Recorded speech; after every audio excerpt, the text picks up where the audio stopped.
제6장 타락한 본성을 가차없이 제거하시는 하나님의 놀라운 자비.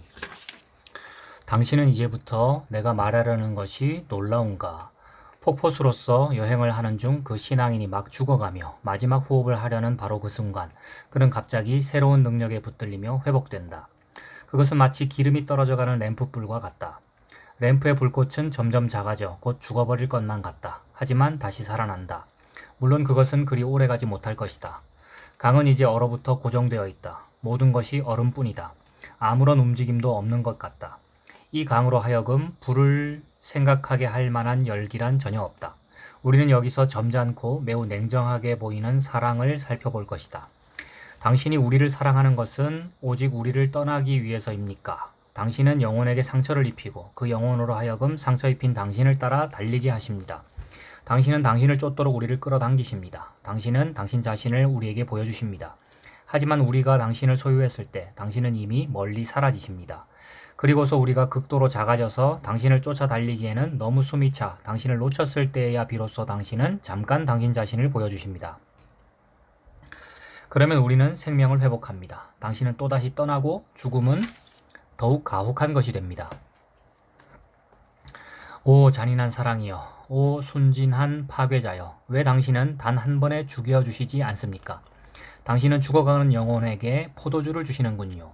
포도주는 생명을 다시 나누어주고 그러면 당신은 또다시 그것을 억지로 앗아가십니다. 이것이 당신의 즐거움이십니까? 당신은 상처를 치유하시고는 또 새로운 상처를 내십니다. 일상적인 죽음은 단 한 번뿐이고 고통도 한 번으로 끝납니다. 그런데 오 주님, 당신은 잔인하셔서 수천 번이나 우리에게서 생명을 앗아가셨다가 또다시 새롭게 되돌려 주시는군요. 오 생명이여, 수없이 여러 번 죽지 않고는 우리가 잃을 수 없는 생명. 오 죽음이여, 그토록 여러 번 생명을 잃지 않고는 우리가 결코 소유할 수 없는 특수하고도 귀한 죽음이여. 주님, 당신은 이 생명의 끝에 이르시겠지만 그것의 유익이 무엇입니까? 몸이 죽었을 때 모든 감각도 잃어버립니다. 그러나 영혼은 그렇지 않습니다. 죽음 후에도 고난은 계속됩니다. 죽음보다 더 고통스러운 것은 아무것도 없습니다. 여기 이 상황에서 마치 천사처럼 거룩한 생활을 하던 친구 하나가 바닥도 없는 비탄 속으로 추락하는 것을 볼 때 수많은 그리스도인들은 놀라움을 금하지 못한다. 인간은 이런 모든 것에 대해 설명할 길이 없다. 그들의 신학이나 하나님에 대한 이해도 그것을 설명하지 못한다.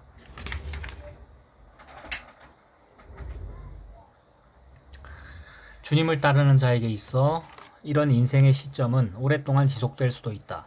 그렇기 때문에 나는 자신이 매우 빠르게 영적 진보를 했다고 말하는 사람을 만날 때마다 그런 사람은 고지식하다고 밖에는 달리 할 말이 없다. 사실 그러한 사람은 완전해 보일지도 모른다. 주님과의 내적인 관계 역시 흠이 없을 수 있다.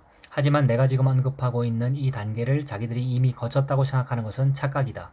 그들은 언젠가 눈을 뜨고 꿈에도 상상하지 못했던 하나님의 길을 발견한 후 놀라움을 금하지 못할 것이다.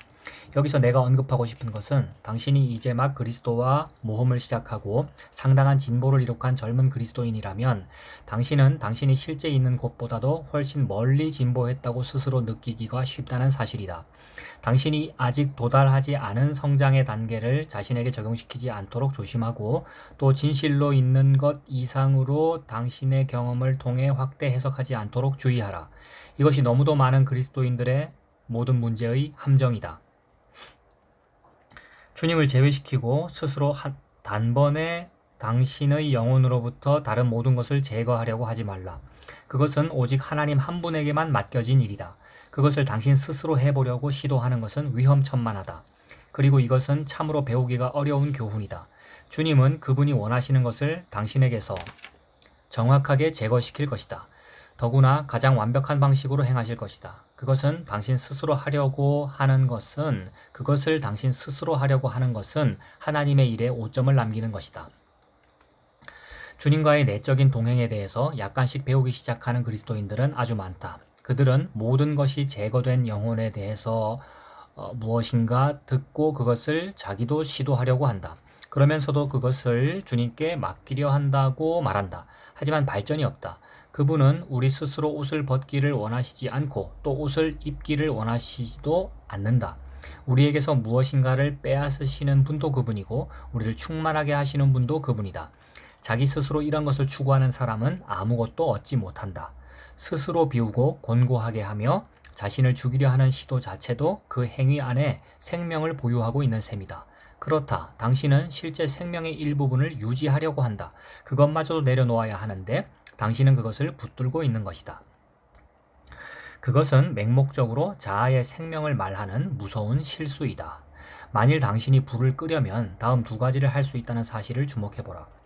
우선 불을 끄던가 아니면 기름을 넣는 것을 그만두는 것이다. 그러면 등잔의 불은 저절로 꺼질 것이다. 하지만 당신의 선택으로 불을 꺼지게 하려는 것은 이따금 기름을 계속 넣어주는 것과 같다. 그래서 결코 불은 꺼지지 않을 것이다. 이 모든 것을 그분이 하도록 주님께 맡겨라. 주님께서 당신을 곤고하게 하실 때 조금 더 고통을 줄이려고 기름을 넣으려고 한다면 그것은 시간 낭비고 당신의 생명 안에서 행하시는 주님의 일을 헛되게 하는 것이다. 당신은 그저 죽음을 연기하는 것뿐이고 피할래야 피할 수 없는 장례식을 잠시 미루는 것뿐이다. 주님께서 당신의 본성의 한 부분으로서 이미 선택하신 죽음과 싸우려고 하지 않는다면 죽음은 생명을 낳을 것이다. 물에 빠졌을 때 어떤 사람들은 얕은 곳에 이르려고 안간힘을 나쓴다.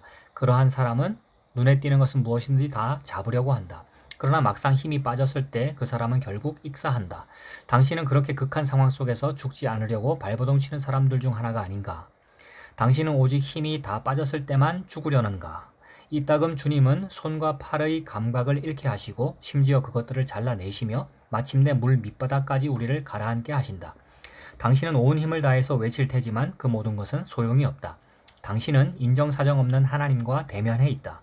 하지만 그 가라앉는 마지막 고통의 순간에 그분이 당신 자아의 본성에 대해 가차없으신 것은 그분의 놀라운 자비이다. 다른 그리스도인들을 인도하고자 하는 사람들에게 나는 또다시 말하고 싶다. 당신이 그런 자들 중 하나인가? 나는 당신에게 이런 단계에 이른 사람들을 구조하라고 권하지 않는다. 당신은 그들의 마음 안에서 일어나는 죽음의 역사에 전혀 아무것도 기여할 수 없다. 더구나 주님의 전능하신 손 안에서 그들을 효과적으로 구출해낼 수는 더더욱 없다. 만일 그 사람이 주님을 참으로 쫓고 주님께 의뢰한 사람 중에 한 사람이라면 사랑은 그 죽어가는 사람에게 매장지조차 주지 않을 것이다. 그 그리스도인이 만일 자기 길을 충실히 간다면 그는 십자가를 또다시 여러 번 만나게 될 것이다. 어떤 때는 심지어 여러 개가 겹쳐 지워질 때도 있다. 만일 당신이 계속 추락해온 그 그리스도인의 과정을 충분히 오랫동안 관찰해 왔다면 그가 영적인 것을 더욱 섬세하게 감각하는 것에 대해 점점 느낌이 거의 없어지는 것을 발견하게 될 것이다. 사실 그 그리스도인은 자기의 고통과 무기력함, 무가치성에 익숙해진다. 그는 스스로 절망하고 하나님의 총애를 잃어버렸다고 생각한다. 그는 심지어 하나님께서 자기의 악함 때문에 그분의 사랑을 거두어 가셨다고 생각할 정도다. 기쁨을 되찾을 만한 희망이나 계기는 전혀 없다. 이제 승리의 생활을 하며 은혜가 충만한 그리스도인을 만나는 것은 오히려 고통을 배가시킬 뿐이다. 신앙인은 무성의 더욱 깊은 시면 속으로 떨어진다. 나의 두려워하는 그것이 내게 임하고 나의 무서워하는 그것이 내 몸에 미쳤구나. 욥기 3장 25절. 그는 절규하기 시작한다. 그분을 다시 발견할 희망도 없이 하나님의 사랑을 잃었으니 어쩌면 좋은가? 언제나 영원히 그 모든 사랑을 빼앗긴 것인가? 그토록 사랑스러운 그분을 이제 더 이상 사랑할 수 없단 말인가? 이것은 영혼의 탄식이고 무너지는 그리스도인의 애가이다. 그 그리스도인은 참으로 자기에게 일어나는 일이 사실이라고 믿는다. 하지만 그는 자기가 지금처럼 그토록 강하고도 순수하게 사랑해 본 적이 없다는 사실을 깨닫지 못한다. 그는 아마도 사랑할 수 있는 원기와 사랑의 느낌, 사랑할 수 있는 능력을 상실했을지도 모른다. 그러나 그는 사랑 그 자체를 잃지는 않았다.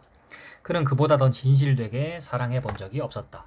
물론 곤고한 영혼은 이 모든 것을 믿을 수 없다. 그리고 이 모든 것은 평범한 사실이다. 당신은 이 신앙인이 사랑 없이 존재할 수 없다는 사실을 아는가? 만일 그가 하나님을 사랑하지 않는다면 그 밖의 다른 것에게로 향해 다른 것을 사랑하려고 할 것이다.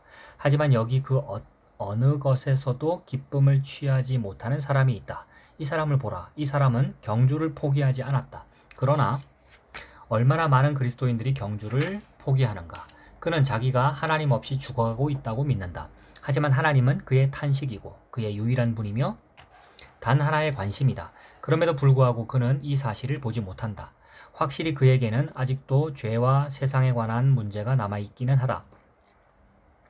그리고 이것이 그를 매우 슬프게 한다. 그는 자기의 욕망과 무의식적인 잘못에 분노하며 그것들을 끔찍한 것으로 여긴다. 무엇인가 더럽다고 느껴지는 것에 빠지자마자 그는 곧 자기 자신을 씻고자 한다. 그 그리스도인은 더 이상 무엇을 할 것인지 알지 못한다. 전에는 자신감이 있는 사람이었고 하나님의 선물을 전유했었다. 하지만 그것은 단순한 자기애에 지나지 않는다. 그는 정말 더 멀리, 더 깊이 달려야 한다고 생각했고 탁월한 능력을 부여받았기 때문에 그러한 짐에 의해서 방해를 받아야 한다고 믿었다. 사실 그가 모든 것을 주님과의 관계에서 갖고 있던 모든 부유함, 그 모든 것을 잃지 않았다면 그러한 부유함을 잃는다는 두려움 자체 때문에 자기 길을 달리지 못했을 것이다. 하지만 이제 더 이상 그렇지 않은 것은 이미 모든 것을 다 잃어버렸기 때문이다. 이 그리스도인은 한때는 신랑이 기뻐했던 아름다운 신부였다. 그러나 지금은 곤고하게 넝마 조각을 걸친 채 눈물을 흘리고 있다. 어떻게 된 것인가? 그것을 설명해 보겠다. 주님은 이 그리스도인의 아름다움을 보셨다. 하지만 그분은 또한 그가 꾸민 자기의 모습에서 쾌감을 느끼며 즐거워하는 모습을 보셨다. 그는 자기가 그분을 바라본다고 생각했지만 사실은 그렇지 않았다. 그분은 그의 아름다움을 빼앗아 가셨다. 부요함이 바로 신부의 시선 앞에서 사라져버렸다. 이 사실을 확인하라. 하나님께서 우리에게 주시는 선함과 선물의 부요함 속에서 우리는 우리 자신을 바라보며 쾌감을 누린다는 사실을. 하지만 자기 신랑이 아름다울 때만 신부 역시 아름답다는 사실을 깨달을 때가 온다. 그리스도가 사라진 아름다움이란 그것이 어떠한 아름다움이든지 간에 그것은 사실 자기에게 두려움만 남겨준다는 사실을 신부는 배우지 않으면 안 된다. 처음 주님과의 관계에서 그는 광야나 그 어느 곳으로든지 자기를 인도하는 사랑하는 님을 선뜻 잘 따르려고 하지 않았다. 그는 자기의 아름다움을 망칠지도 모르고 자기 보석을 잃어버릴지도 몰라 두려웠기 때문이다. 그러나 그분은 그의 아름다움이나 선물, 그를 망칠지도 모르는 가능성 등을 전혀 개의치 않는다. 그분은 오히려 그러한 아름다움을 멀리 거부하신다. 왜? 보다 더 아름다운, 영광스러운 그 아름다움, 즉 신랑의 아름다움을 위해서이다. 그분은 그의 아름다움이 사라졌을 때 그의 벌거벗겨진 모습에 염려하시지 않는다. 이 시절에 주님은 오히려 그의 장식품과 선물, 사랑을 거두어 가신다. 그분은 마치 오셔서 은혜와 선물, 사랑, 즉 그가 느낄 수 있었고 추구할 수 있었던 사랑을 앗아가시는 것 같다. 그렇다. 이것은 맨 처음의 이별이다. 그분은 갑자기 혹은 점차 주셨던 것을 이제 앗아가시는 것이다. 갑자기 혹은 점차. 아마도 이 시점에서 그 그리스도인은 상실과 부요함에 대해서보다도 자기 주님의 사랑을 잃은 사실에 더욱 괴로워한다. 자기의 무가치성 때문에 괴로워하는 신앙인은 감히 주님, 전에 당신이 주셨던 것을 제게 되돌려 주세요 라고 기도하지 못한다. 그는 이 기도에 긍정적인 대답을 얻지 못하리라는 것을 알고 있다. 그 그리스도인이 이제 할 수 있는 것이란 오직 자기의 주님과 그분의 고난을 바라보는 것이다. 오직 흐느낌만이 침묵을 깬다. 하지만 그는 자기의 눈물이 주님의 마음을 상하게 할지도 모른다고 느낀다. 그는 기꺼이 모든 것을 포기하고 선물을 결코 다시 건드리지 않으며 그럴 수만 있다면 자기 주님의 마음을 상하게 하지 않으려고 할 뿐이다. 그러한 그리스도인들은 자기 하나님의 마음을 편안하게 해드리기 위해서 스스로 수천 가지의 마음 자세를 가다듬는다. 그러나 어느 날 그것마저도 그분의 마음을 상하게 한다는 사실을 깨닫는다. 그가 자기의 연약함과 죄, 비천함을 그토록 심각하게 의식한 후 마침내 주님이 다시 오셨을 때 그는 주님이 되돌아오셨다는 것을 거의 믿을 수가 없을 정도다. 하지만 주님이 되돌아오셨을 때 전과 같이 부요하게 오신 것이 아님을 명심하라. 그러나 지금 그 그리스도인은 이 사실에 조금도 개의하지 않는다. 그는 단순히 자기의 사랑하는 님과 함께 있는 시간이 만족스러우며 소중할 뿐이다. 여기에 약간 이상한 역설적 요소가 있다. 주님의 임재가 그 사랑하는 신앙인에게 지속된다면 그는 더욱 쉽게 망각 속으로 미끄러질 것이다. 즉 그는 그렇게 힘들었던 시간을 잊어버릴 것이고 자기 자신의 비참함에 대한 감각은 사라질 것이다. 그는 한 번 더 주님의 사랑과 애무에 만족감을 누릴 것이다. 기회가 주어지고 주님이 부요하게 되돌아오셔서 좋은 시간을 가졌다면 그는 틀림없이 다시 헤어지게 될 것이다. 당신이 강건한 그리스도인인지 약한 그리스도인인지 알고자 하는가? 당신이 그 어느 쪽이라도 당신에게 좋을 것은 없다. 당신이 만일 약한 그리스도인이라면 최후의 것들을 놓기가 너무나 어렵기 때문에 다 아사감을 당하기까지는 오랜 시간이 걸린다. 만일 당신이 강건한 그리스도인이라면 곧 힘이 빠져 싸움이 끝날 것이면서도 끊임없이 갈등하고 있는 자신을 발견하게 될 것이다. 언젠가 당신의 인생에서 주님이 빼앗아 가신 것을 되돌아본다면 당신은 그분의 그 위대한 사랑의 놀라움을 금치 못하고 그분이 이룩하신 그 천재성에 기가 막힐 것이다. 영혼은 그 자체로 꽉 차 있고 자기 애를 쥐고 있기 때문에 만일 주님이 우리를 그렇게 다루시지 않는다면 진정한 진보는 전혀 없다. 아마도 당신은 이렇게 물을 것이다. 하나님의 선물이 그렇게 빼앗는 것이라면 왜 그분은 그것을 우리에게 주셨는가? 라고. 하나님의 선물이 그렇게 빼앗는 것이라면 왜 그분은 그것을 우리에게 주셨는가? 라고 질문할 것이다. 그분은 그분의 기막힌 선함으로부터 우리에게 선물을 주시고 선물을 통해서 우리를 죄로부터 끌어당기신다. 그리고 신앙인을 다른 모든 창조물에 대한 집착으로부터 끊어내시며 그럼으로써 그분께 향하도록 하신다. 그분이 우리에게 선물과 부요함, 축복을 주시지 않았다면 우리 영혼들은 영원히 죄인으로 남아있을 것이다. 하지만 그분이 그토록 은혜롭게 주신 그분의 선물로 인해 승리하면서도 우리가 그토록 비참한 존재에 지나지 않는다는 사실을 깨닫지 못하고 또 우리가 자기 찬미 안에 포장되어 있음을 보지 못한다. 우리는 주님에게서 시선을 떼고 선물로 향한다. 주신 분으로부터 선물을 향해 우리는 여행을 떠난다. 자기 애는 우리 모두 안에 깊이 뿌리 박혀 있다. 주님의 선물은 그저 자기 애를 증가시키는 데 이용될 뿐이다. 아마도 선물은 세상에 대한 사랑과 다른 것에 대한 사랑으로부터 우리를 떼어내어 하나님의 사랑으로 향하게 할 것이다. 하지만 그것은 어떠한 방식으로도 우리 자신에 대한 사랑과 매력에 대해서는 영향력을 발휘하지 못한다. 신앙인은 하나님의 선물을 자기의 대가로 생각한다.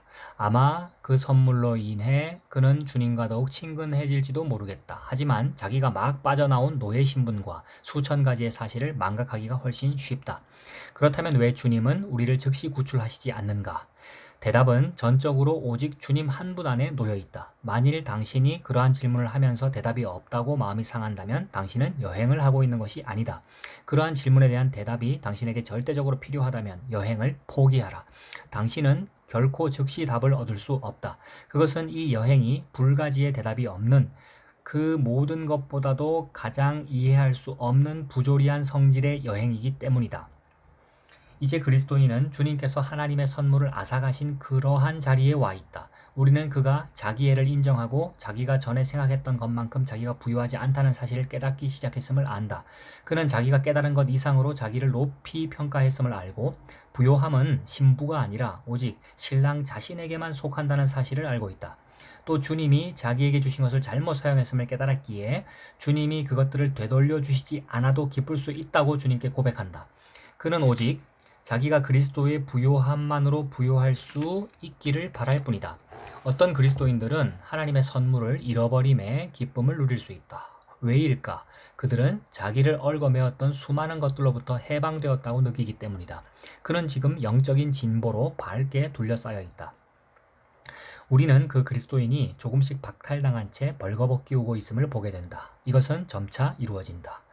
그는 자기의 잃어버림을 아랑곳하지 않는데 주님을 섬기는 것이 이제 더 이상 자기의 대단한 우선권 중의 하나가 아니기 때문이다. 그는 아무런 꾸밈 없이 그리고 선물과 섬김 없이 주님을 기쁘게 해드리고 싶어 한다. 이제 그는 오직 평화로운 상태만을 희망한다. 하지만 그 평화로운 상태가 지속되지 않으리라는 사실도 말해두는 바이다. 주님은 더욱 앗아가려고 오실 것이다. 그리고 더욱 빼앗길 때 그 가련한 영혼은 어떻게 해야 할지 갈피를 못 잡을 것이다. 아 하고 그는 외칠 것이다. 저는 당신이 제게 주신 당신의 모든 부요함과 선물, 심지어 달콤한 사랑까지도 다 빼앗겼습니다. 하지만 최소한 저는 몇 가지의 미덕의 외적 행위와 작은 애덕의 행위들은 할 수 있었습니다. 당신은 지금 저를 벌거벗긴 채 버리시렵니까? 제가 저의 옷을 잃어버리면 저는 벌거벗기우고 그러면 저는 어쩌면 당신을 더욱 원망하게 될지도 모릅니다. 오 주님, 그런데도 당신은 그렇게 잃어버리도록 저를 내버려 두실 겁니까? 진실로 그분이 그렇게 하시도록 동의하라. 당신은 아직도 당신 자신에 대해서 모른다. 당신은 당신이 입었던 옷이 당신 자신의 것이고 그것을 당신이 원하는 대로 사용할 수 있다고 믿는다. 하지만 주님은 당신에게 이렇게 말씀하신다. 너는 지금 주님, 이 옷은 제가 당신을 위해서 했던 행위의 대가와 제가 당신을 위해서 한 수고의 대가로 얻은 것입니다 라고 말하고 있구나. 그것들을 버려라, 사랑스러운 영혼이여. 그 영혼은 옷을 지켜 입고 있으려고 별별 수를 다 쓸 것이다. 하지만 벗기려는 손길은 계속 끊이지 않는다. 물론 그 손길은 서서히 다가온다. 그리스도인은 자기의 아름답고 순조로웠던 날들의 기억을 잊기 시작한다. 또다시 더 깊은 상실감에 빠지면서 이러한 상실이 자기 안에 있는 엄청난 잘못의 결과라고 믿는다. 그는 정말로 하나님의 현존 앞에서 아무런 할 말이 없다. 조금씩 그는 자기의 것이 아무것도 없으며 절대적으로 아무것도 자기의 것이 없으며 모든 것은 신랑에게 속해 있음을 깨닫는다. 조금씩 전적인 자기 불신이 생기기 시작하며 점차 조금씩 자기 애가 죽어가기 시작한다. 하지만 자기 애를 멈추는 것과 자기 자신을 미워하는 것은 별개의 문제이다. 그는 모든 것을 빼앗긴 문제가 사소한 것이라고 생각했던 때를 기억한다. 하지만 지금 그는 자기 자신을 전혀 가치가 없는 자로서 간주하고 있다. 그전에는 그렇지 않았다. 과거에도 그렇거니와 미래에도 자기가 영광스러운 흰 웨딩드레스를 입을 만한 가치가 전혀 없는 자임을 안다.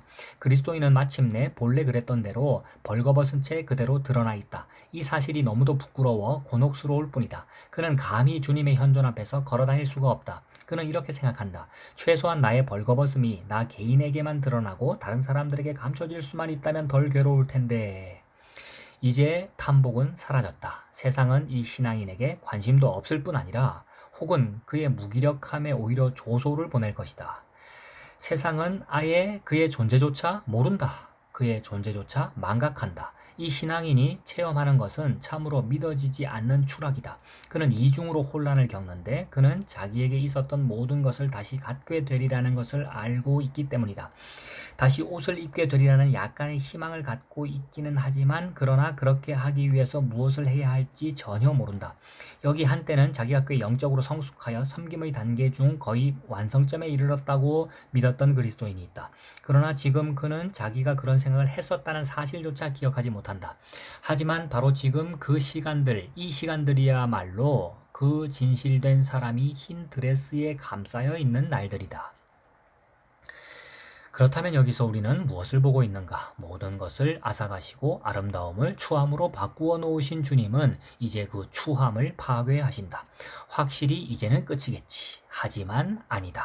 아직도 끝이 아니다. 이 단계에서 그리스도인은 선물과 은혜, 사랑, 섬기고픈 욕구, 선을 행하고 이웃을 도울 수 있는 능력조차 다 빼앗기도록 복종했었다. 신성한 것을 제외하고는 모든 것을 잃었다. 하지만 과연 이것을 위해서 불림을 받았단 말인가? 하나님의 선물과 은혜를 빼앗기고 벌거숭이가 된다는 것은 끔찍한 일이다. 그것을 체험해보지 않은 사람은 그것을 믿을 수 없다. 내가 지금 언급하고 있는 것은 그리스도인에게 있어서 미덕이 자신의 미덕일 때 그 미덕은 더 이상 미덕이 아니라는 사실이다. 미덕이 오직 예수 그리스도일 때만 미덕은 되찾아진다. 이제 영혼은 모든 것을 잃어버린 것 같다. 즉 주님의 아름다움을 제외한 모든 것을.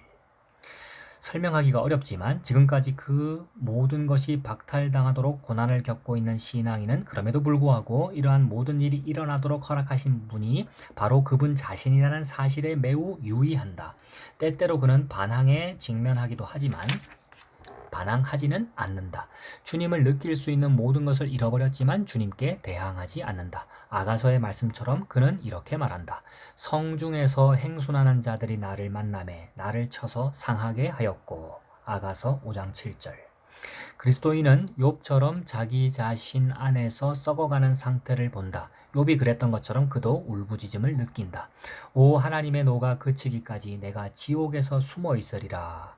그 영혼은 하나님의 순수성으로 압도당한다. 그는 가장 작은 불완전성의 티끌마저도 엄청난 죄라고 느낀다. 이것이 자기의 불완전성에 대한 일반적인 느낌이다. 그를 짓누르는 것은 특별한 잘못이 아니라 자기 자신의 전적인 무가치성에 대한 느낌이다. 모든 잘못은 말할 것도 없거니와 자기의 동기와 마음 자체가 결코 순수할 수 없다고 고백할 수 있는 가능성만 있을 뿐이다. 여기서 잘못된 것은 무엇인가? 한 가지, 자기 주님과의 관계가 자기의 행복만을 향해 있다는 점이다. 그는 어느 정도 완전함의 단계에 다다랐는가? 아니, 전혀 그렇지 않다. 죄와의 관계는 어떠한가? 종종 그는 무엇인가 행한 후에 그것이 죄라고 인정한다. 그 순간 그는 주님께 도움과 용서를 구한다. 하지만 그는 이제 자기의 영혼을 미워하는 경험의 단계 속으로 돌입한다. 자기의 영혼을 알기 때문에 이제 그것을 미워하기 시작한다. 인간이 갖고 있는 이 세상의 모든 지식과 독서를 통해서 혹은 갖가지로 습득될 수 있는 모든 지식, 정보는 자기 영혼을 결코 미워하지 않게 그런 정보는 자기 영혼을 결코 미워하게 하지 않는다. 자기 자신을 미워하는 것은 무한하게 깊은 비참함에 관한 지식만이 영혼에게 부여할 수 있는 유일한 경험이다. 영적인 지식인 이 지식 안에만 참된 순수성애로 가는 길이 있다. 갖가지 방법으로 몰아냈던 불순물들은 지워지지 않고 다만 감추어져 있을 뿐이다. 주님은 이제 근본적인 불순물들을 찾아내기 시작하신다. 보이지 않는 깊숙한 곳에 자기 애가 남겨져 있기 때문에 그러한 것들을 찾아내신다. 이것에 대한 예화를 들어보자. 여기 갖가지 불순물을 가득 빨아들인 스폰지가 있고 당신이 그것을 세탁한다. 그 스폰지를 짜내지 않고는 당신이 그것을 깨끗하게 할 수 없다. 하지만 아무리 세탁해도 그 모든 불순물을 다 지울 수는 없다. 그것을 꽉 짤 때 안에 부패되어 있던 것과 같은 부패되어 있는 불순물들이 튀어나온다. 이것이 바로 지금 주님께서 그 신앙인에게 하시는 작업이다. 가장 깊숙이 감추어져 있는 것은 하나님이 바로 지금 이후부터 하시는 작업이다. 그 그리스도인은 그분이 자기 인생에서 새로운 죄를 찾고 계신다고 생각한다. 하지만 오히려 그 반대이다. 발견된 그것은 가장 오래전부터 보이지 않게 숨겨졌었던 것일 뿐이다. 그것이 이제서야 발견되고 눈에 띄므로써 제거되려고 하는 것이다. 그럼에도 불구하고 그리스도인들은 한결같이 자기가 더 깊은 육신과 죄성의 나락으로 떨어졌다고 믿는다. 그토록 오랫동안 깊이 감추어져 있던 너무도 불결한 것이 이제 겨우 표면상에 드러난 것뿐인데도 마치 그러한 죄들과 불순물들이 지금 즉시 생겨난 것처럼 개탄한다. 주님은 이러한 끔찍한 것들이 표면상에 드러날 때 당신이 겪어야 하는 아픔에는 아랑곳하지 않으신다. 끔찍하기는 해도 자기 애를 처리할 다른 방법이 없다는 것을 아시기 때문이다. 지금까지 자기 애는 아름다운 옷으로 포장된 채 깊이 감추어져 있었다. 자기 애가 당신의 존재 속에 더 깊이 스며 있고 감추어져 있으면 있을수록 그 파괴력은 훨씬 더 심하다. 왜? 그 해악을 알지 못한 채 존재하는 당신의 모든 외적인 모습이 너무도 고상하기 때문이다.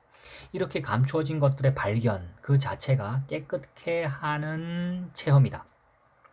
영혼은 그 안에 무엇이 있는지 알 필요가 있다. 참으로 자아의 본성이 무엇이며 어떻게 생겼는지 바로 그 바닥까지 알 필요가 있다. 우리는 또한 많은 사람들이 이 상태에 있는 당신을 이상하게 바라보리라는 것도 알고 있다. 왜냐하면 이제 당신이 가장 커다란 잘못이라고 생각하는 것을 그들은 그리스도인의 생활 중 가장 아름다운 미덕이요 힘이라고 항상 간주해왔기 때문이다. 그들은 또한 당신이 모든 것을 상실할 때 미덕 그 자체도 상실했다고 믿을 것이다. 또 다른 사람들은 외적으로 드러나는 당신의 표면적인 잘못을 지적하려 들 것이다. 그리고 영혼의 가장 내적인 부분으로부터 하나님이 찾아내신 그러한 잘못들은 오히려 그들 인간의 눈에는 완전한 것으로 비추어진다. 신중함과 지혜로움 등 수천 가지 것들을 열거하면서 그들은 당신에게 그것들을 소중하게 간직하라고 말할 것이다. 많은 위대한 영혼들은 대단히 위대한 미덕을 갖추고 있다. 하지만 내가 지금 언급하고 있는 그리스도인은 전혀 그렇지 않다. 그가 갖고 있는 것이란 고작해야 연약함 중에 중에 연약함, 무기력함 중에 무기력함 뿐이다. 다른 그리스도인은 자기가 본 것을 향해 앞으로 나아갈 수 있고 위대한 것을 생활해 갈 수 있을지 모르겠다. 그러나 이 그리스도인은 자기가 갖고 있는 것으로서가 아니라 내적으로 자기에게서 제거된 것들에 의해서 나아갈 뿐이다. 그는 모든 것을 잃었다. 다른 그리스도인들이 하는 것은 탄복을 받지만 이 그리스도인이 하는 것은 실패뿐이다. 그가 행하는 모든 것이 다 가로막혀 있다. 그가 만지는 것마다 오점이 남는다. 성공하는 것이 아무것도 없고 어떠한 것에도 인정을 받지 못한다. 주님은 그를 어디로 데려가시는 것일까? 신랑 안에 있는 모든 행복을 찾아보아도 그에게는 전혀 없다. 당신이 이것을 체험해 보기 전까지는 전혀 믿을 수 없을 테지만 인간의 본성이 그 자체로 남겨질 때 할 수 있는 것이란 오직 이런 것뿐이다. 이따금 나는 본래 그 자체로 남겨진 우리의 본성은 다른 모든 악령보다도 더욱 나쁘다고 느껴진다. 하지만 나는 이 비참한 상태에 있는 그리스도인이 하나님으로 인해 흔들리며 동요되고 있는 모습까지도 버리라고 말하지는 않겠다. 전혀 그러라는 뜻이 아니다. 오히려 지금만큼 그가 주님에 의해서 그토록 잘 떠받쳐지고 있던 적은 전에 결코 없었다고 나는 생각한다. 오히려 지금만큼 그가 주님에 의해서 그토록 잘 떠받쳐지고 있던 적은 전에 결코 없었다고 나는 생각한다. 그 가련한 상태에도 불구하고 그에게 일어나는 가장 좋은 것이란 하나님께서 그분의 잔인하심을 보여주신다는 사실뿐이다. 주님은 신앙인의 진보를 도우시고자 하실 때 신앙인을 죽음의 경지까지 내어두신다. 그러다가 죽음을 유예시키실 때 신앙인은 한 번 더 기쁨을 회복한다. 그러나 그 유예는 신앙인의 연약함 때문인데 그렇게 하시지 않으면 다른 모든 영성을 잃어버릴지도 모르기 때문에 주님은 유예시키시는 것뿐이다. 자기의 목표 지점을 향해 달려가는 경주자로서의 신앙인은 오직 휴식과 양식을 공급받을 때만 제외하고는 달리는 것을 결코 멈추지 않는다. 휴식과 양식의 공급은 그의 본래적인 연약성 때문에 필요하다. 신앙인 안에서 무엇인가가 죽어 사라지는 때가 온다. 그것은 경주의 거의 마지막 지점에서 일어나는 현상이다. 그러나 무엇인가 안에서 일어나는 일종의 불가사의한 죽음이다. 그것은 무엇인가 그 안에서 일어나는 일종의 불가사의한 죽음이다. 마치 태양이 우리의 반구에서 사라지는 것과 비슷하다. 저물 때 태양은 더 이상 보이지 않고 바닷속으로 사라진다. 이 현상은 아주 잠깐 동안 일어난다. 이때가 바로 그리스도인이 또 다른 죽음으로 넘어가는 찰나인데 그때 그는 자기 안에 얼마나 소란스러운지를 깨닫기 시작한다. 이 상태의 그리스도인을 다른 신앙인이 즉 주님과의 내적 동행에 있어서 상당히 진보된 또는 그렇게 보이는 다른 그리스도인들과 관련지어 보는 것도 흥미있는 일이다. 이 가련한 영혼은 다른 신앙인들이 수많은 승리로 장식되었다고 생각한다. 신랑이신 주님께서 이런 신앙인들에게 여러 가지 장식품을 달아주신 것은 분명하다. 이 비탄에 잠긴 그리스도인은 그것을 깊이 탐복하며 무의 시면 안에서 자기 자신을 본다. 그러면서도 전에 그토록 아름답게 보였던 그런 모든 것들을 갖고 싶다는 욕구는 전혀 느끼지 않는다. 그것들의 무가치성을 너무도 뼈저리게 느끼기 때문이다. 그렇지만 다른 사람들이 주님과 사랑을 나누는 것을 볼 때 기쁨을 느낀다. 이 긴 여행을 처음 출발했을 때 이 신앙인은 하나님의 현존을 질투했었고 항상 주님이 자기 곁에 계시기를 바랐었다. 지금 그는 주님이 자기를 바라보고 있지 않아도 은혜롭다. 그러한 시선을 주님께 강요하지 않기 때문이다. 그는 이제 새롭게 발견한 자기의 벌거벗은 모습과 죽음, 부패성 안에서 아무런 선도 발견할 수 없는 지점에 이르렀다. 주님은 이 영혼을 벌거벗기셨다. 주님 자신이 친히 그의 옷이 되시려고. 주 예수 그리스도로 옷 입으라. 갈라디아서 3장 27절.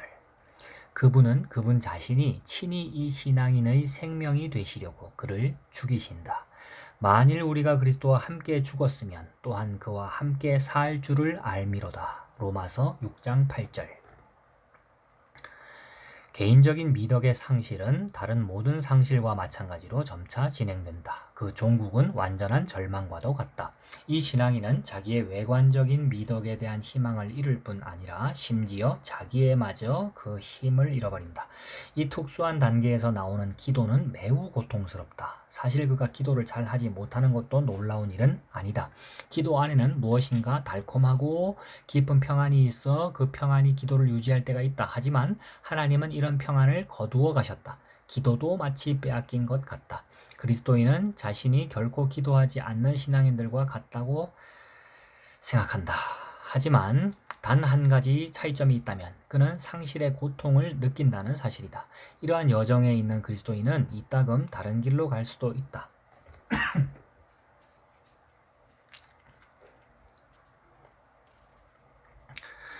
하지만 그것은 순간적인 충동 때문이다. 설사 곁길로 간다 하더라도 만족이 없고 다만 쓰디쓴 비애만이 있기에 즉시 돌이킬 수밖에 없다. 하지만 또 한 가지가 남아있다. 하나님의 모든 자녀들 안에는 무엇인가가 있다. 그것은 이상한 비밀과도 같이 죽음과 무기력함 속에서도 위로를 주는 무엇인가 평온한 어떤 것이 있다. 그것의 요소가 어떤 것이든지 그것은 신앙인의 가장 깊숙한 부분 안에 있는 것으로서 섬세하면서도 매우 강력하다. 이제 그것은 그토록 많은 순수한 그리스도인들이 그리스도교의 궁극적인 목표이며 모든 신앙인이 수고한 대가라고 생각하는 바로 그것이라 할 수 있다. 주님을 따르는 자들이 자기의 깊숙한 존재 안에서 증언하는 자기가 하나님의 아들이라는 그 증언, 그것을 증언하는 것을 제외하고 실제 원하는 것은 바로 이것이다.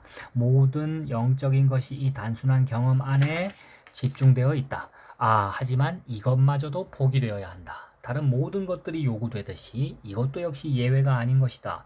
마침내 우리는 죽음이 이 신앙인 안에서 참으로 역사하는 지점에 이르게 되었다. 그렇다. 어떤 무엇인가가 아직도 남아있다면 영혼이 경험하는 비참함은 죽음이 아니다. 사실 죽음을 불러오는데 가장 필요한 것은 아무리 심오하고 세미한 것일지라도 전혀 감각이 없어야 한다. 이것은 매우 두려운 시간이기도 하다. 가슴에는 고뇌가 있을 수 있다. 사실 가슴에 남겨진 단 하나의 것은 오직 생명뿐이고 말할 수 있는 것은 오직 죽음에 대해서 뿐이다. 비참함에 대한 이 감지하기 힘든 힘과 경험은 죽음을 일으키는 다음의 두 가지 요소 뒤에 온다. 이때 다른 무엇보다도 필요한 것 하나는 그 신앙인은 충실해야 한다는 사실이다.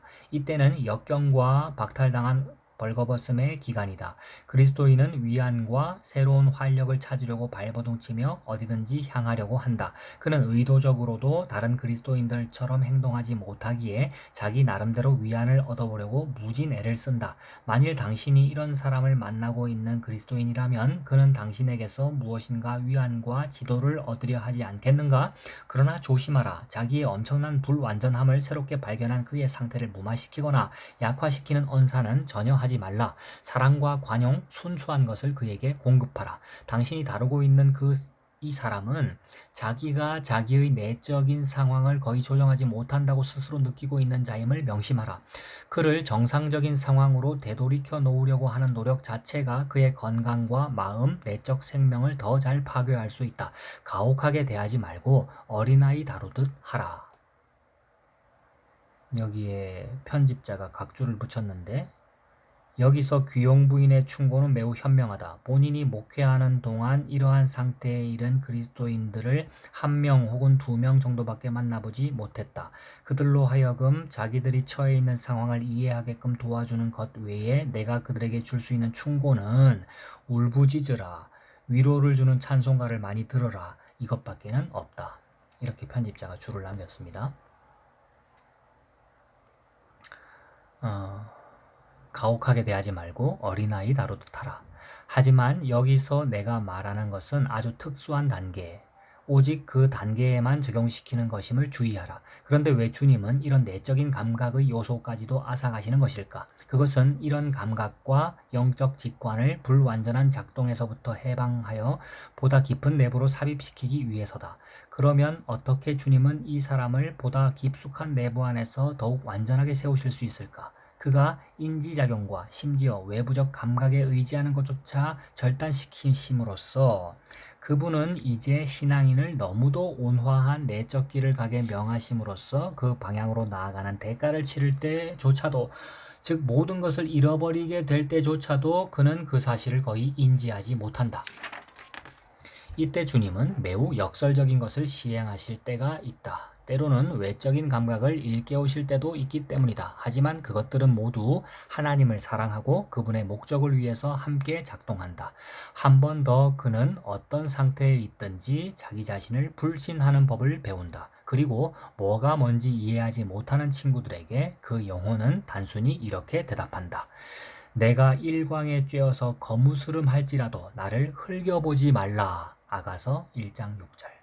이제 우리는 그의 매장지인 바다를 향해 곤두박질 치는 그리스도인의 다음 단계로 나아갈 것이다. 여기까지가 6장이고 이 다음 단계로 나아갈 것이다 라는 이 말에 편집자가 또 각주를 붙였습니다. 자기 스스로 착각하여 자기가 이 지점까지 이르렀다고 생각하고 자기 등을 두드리면서 자족해하는 그리스도인들이 있다. 그들은 이렇게 중얼거린다. 그래, 난 이 모든 것을 이해해. 그래, 난 이 모든 것을 경험했어. 그래, 나는 그러한 드문 아주 귀한 그리스도인이야. 하지만 사랑하는 자여, 당신의 지나친 영적 자긍심을 채우는 것은 너무도 엄청난 실수이다. 귀용 부인은 이러한 상태에 있는 사람들이야말로 가장 단순한 초보자라고 간주했다. 귀용 부인이 진정한 영적 진보라고 부른 것이 어떤 것인지 깨달을 수 있을 때까지 기다려라. 이제 더 이상 그 그리스도인은 다른 어떤 것에서도 아무런 흥미를 느끼지 못한다. 애덕의 사업에도 관심이 없고 확실히 그것을 행할 힘도 없다. 아마도 혐오감이 느껴질지 모른다. 그리고 고통도 느껴질 것이다. 이제는 오직 무기력만 남을 뿐이다.